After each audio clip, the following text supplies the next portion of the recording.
नमस्कार दोस्तों, स्वागत है आपका मेरे इस चैनल MR स्टडी पॉइंट में। आज के इस वीडियो में हम रेलवे एनटीपीसी के प्रीवियस ईयर के प्रश्नों को देखेंगे। इस वीडियो में हम रेलवे एनटीपीसी के फिजिक्स के प्रश्नों को देख रहे हैं। इसके पहले के वीडियो में हमने फिजिक्स के अध्याय 5 यानी कि उष्मा हीट को कंप्लीट कर लिया है। आज हम इसके आगे के टॉपिक को देखेंगे। अगर आपको वीडियो अच्छा लग रहा हो तो वीडियो को लाइक और कमेंट करें तथा वीडियो को ज़्यादा से ज़्यादा अपने दोस्तों के साथ इसे शेयर भी कीजिए। धन्यवाद। चलिए अब हम स्टार्ट करते हैं अपने इस नए टॉपिक को, जिसका नाम है तरंग। अध्याय 6 तरंग यानी कि वेव। 124 नंबर क्वेश्चन, निम्नलिखित में से कौन सी विद्युत चुम्बकीय तरंगें हैं? ए अल्फा किरणें, बी श्रव्य किरणें, सी एक्स किरणें, डी बीटा किरणें। इसका आंसर है ऑप्शन सी अल्फा किरणें। वे तरंगे जिनके संचरण के लिए किसी माध्यम की आवश्यकता नहीं होती, अर्थात जो तरंगे निर्वात में भी संचरित हो सकती है, उन्हें विद्युत चुंबकीय या यांत्रिक तरंग कहते हैं। सभी विद्युत चुंबकीय तरंगे एक ही चाल से चलती है जो प्रकाश की चाल के बराबर होती है। गामा किरणें, एक्स किरणें, पराबैंगनी किरणें, दृश्य विकिरण, अवरक्त विकिरण, सूक्ष्म तरंगे, दीर्घ रेडियो तरंगे आदि विद्युत चुंबकीय तरंगे हैं। इनकी तरंग दैर्घ्य परिसर 10⁻⁻10 मीटर से लेकर 10⁻4 मीटर तक होती है। एक्स किरणों का तरंग दैर्घ्य 10⁻10 मीटर से 10⁻8 मीटर तक होती है। इसका प्रयोग चिकित्सा तथा औद्योगिक क्षेत्रों में किया जाता है। 125 नंबर, किस रंग के तरंग दैर्घ्य यानी कि वेवलेंथ सबसे कम होती है? ए लाल, बी नारंगी, सी नीला, डी बैगनी। इसका आंसर है ऑप्शन डी बैगनी।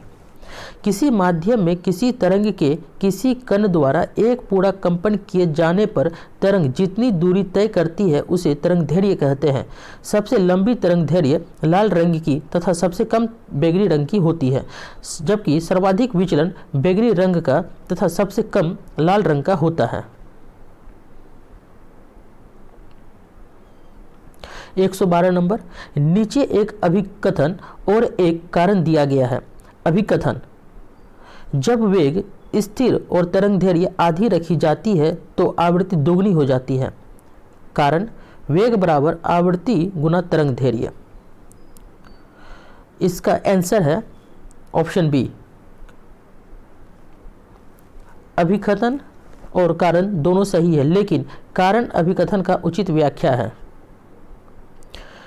इसका एक्सप्लेनेशन दिया गया है, जब वेग स्थिर और तरंग दैर्घ्य आधी रखी जाती है तो आवृत्ति दो गुनी हो जाती है। v = n × लैम्डा होता है, जहाँ v वेग, n आवृत्ति और लैम्डा तरंग दैर्घ्य को दर्शाता है। और लैम्डा जो है इन्वर्सली प्रोपोर्शनल होता है n का, यानी कि लैम्डा इन्वर्सली प्रोपोर्शनल 1/n, जहाँ n है आवृत्ति। तो n2/n1 = लैम्डा 1/λ2, और यहाँ से n2 = 2n1 हो जाता है।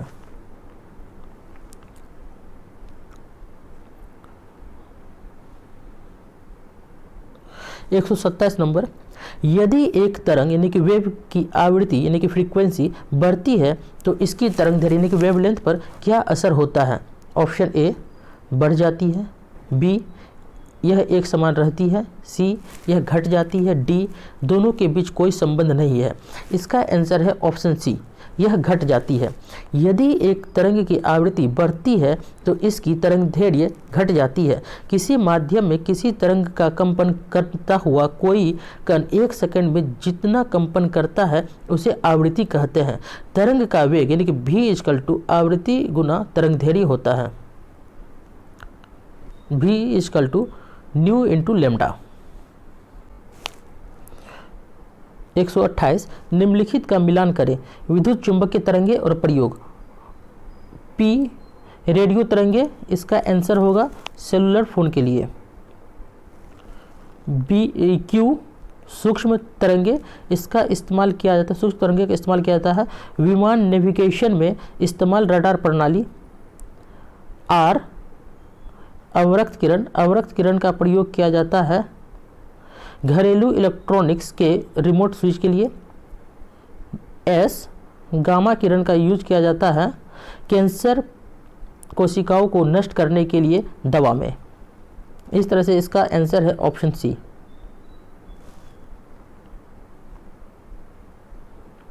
विद्युत चुंबकीय तरंगे, तरंग दैर्ध्य परिसर और उपयोग। रेडियो तरंगे को रेडियो वेव कहते हैं। इसका तरंग दैर्ध्य परिसर 10⁻⁻1 से 10⁻4 मीटर तक होता है।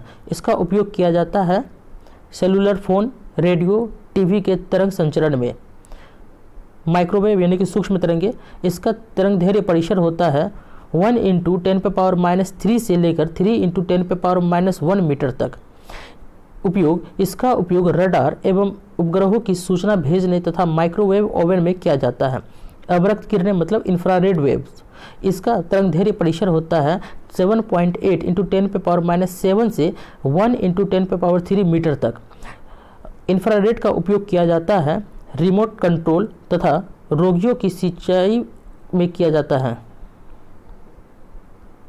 गामा किरणें, इसका तरंग दैर्ध्य परिसर है 10⁻14 से लेकर 10⁻10 मीटर तक। इसका उपयोग उच्च वेधन क्षमता के कारण इसका प्रयोग नाभिकीय अभिक्रियाओं व कैंसर सेल्स को नष्ट करने में होता है। 129 नंबर, निम्न में से किस प्रकार का प्रकाश टेलीविजन रिमोट से उस उपकरण को संकेत देता है जिसे वह नियंत्रित करता है? ए ध्रुवित, बी पराबैंगनी, सी अवरक्त, डी एक्स किरणें। इसका आंसर है ऑप्शन सी अवरक्त। सामान्यतः टेलीविजन के रिमोट कंट्रोल में प्रयुक्त विद्युत चुंबकीय तरंगें अवरक्त किरणें होती है। अवरक्त के माध्यम से टेलीविजन रिमोट से उस उपकरण को संकेत देता है जिसे वह नियंत्रित करता है। रिमोट कंट्रोल टेलीविजन को ऑफ ऑन करने, चैनल बदलने, आवाज़ की तीव्रता व चित्र की गुणवत्ता आदि को नियंत्रित करने में प्रयुक्त होता है। अवरक्त किरणें वह विद्युत चुंबकीय विकिरण है जिसका तरंग दैर्ध्य दृश्य प्रकाश से बड़ा एवं सूक्ष्म तरंग से कम होता है। इसका तरंग दैर्ध्य परिसर 7.8 × 10⁻10 मीटर से लेकर 10⁻3 मीटर के बीच होता है। 130 डॉक्टरों द्वारा ठोस वस्तुओं को भेदने हेतु एवं हवाई अड्डों में किस तरंग का प्रयोग किया जाता है? ए ध्वनि तरंग, बी एक्सरे, सी इलेक्ट्रोमैग्नेटिक, डी यांत्रिकी। इसका आंसर है ऑप्शन बी एक्सरे। डॉक्टरों द्वारा ठोस वस्तुओं को भेदने एवं हवाई अड्डों में एक्सरे तरंग का प्रयोग किया जाता है। एक्सरे एक प्रकार की विद्युत चुंबकीय विकिरण है जिसकी तरंग दैर्ध्य 10⁻10 मीटर से 10⁻8 मीटर तक तथा आवृत्ति 10⁻18 हर्ट्ज से 10⁻16 हर्ट्ज होती है। इसकी खोज रोंटगेन ने 1895 में की थी। 131 नंबर, इंफ्रारेड किरणें क्या है?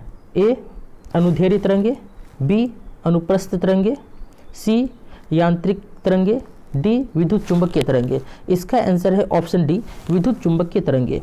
वे तरंगे जिनके संचरण के लिए भौतिक माध्यम की आवश्यकता नहीं होती विद्युत चुंबकीय तरंगे कहलाती है। अवरक्त किरणें विद्युत चुंबकीय तरंगे हैं। इन किरणों की खोज हर्शेल ने की थी। ये किरणें उष्म विकिरण है। ये जिस वस्तु पर पड़ती है उसका ताप बढ़ जाता है।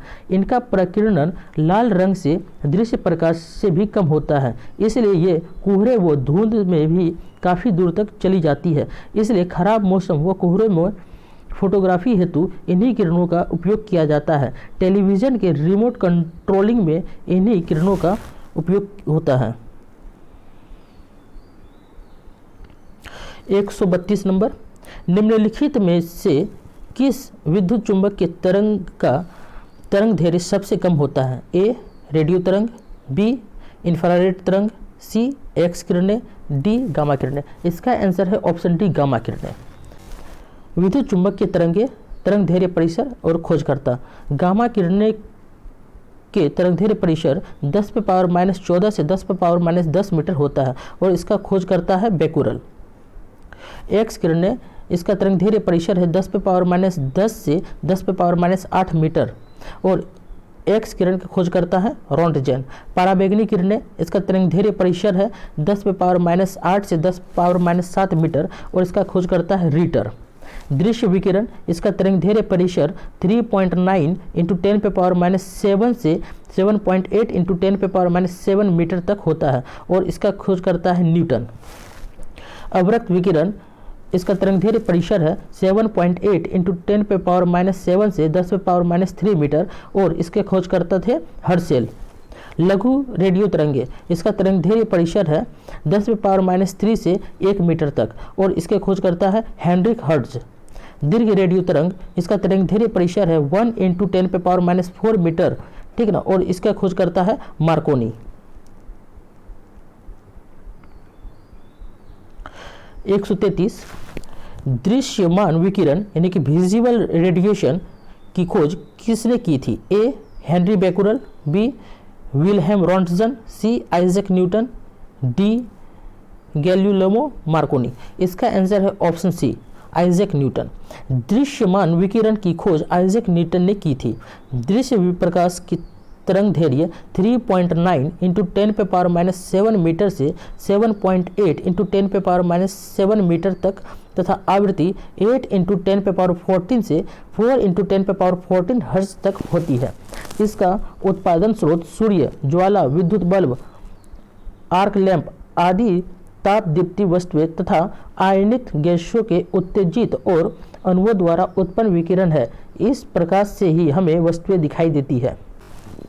134 एक तरंग की आवृत्ति 50 हर्ट्ज और चाल 36 मीटर प्रति सेकंड है। इस तरंग की तरंगदैर्घ्य ज्ञात कीजिए। A 1.39 metre, B 0.36 metre, C 2.72 metre, D 0.72 metre.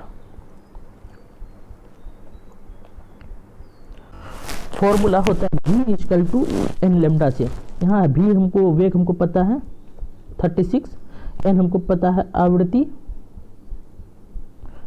50 hertz और हमको निकालना है तरंगदैर्घ्य यानी कि लेमडा, और हम जानते हैं v इक्वल टू होता है एन लेमडा और इसे हम पुट कर देते हैं तो इसका मान आता है 0.72 मीटर और इसका आंसर है ऑप्शन डी 0.72 मीटर।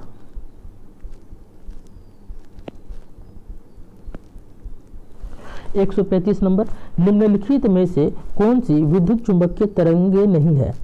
ए रेडियो, बी इंफ्रारेड, सी माइक्रोवेव, डी अल्ट्रासाउंड। इसका आंसर है ऑप्शन डी अल्ट्रासाउंड।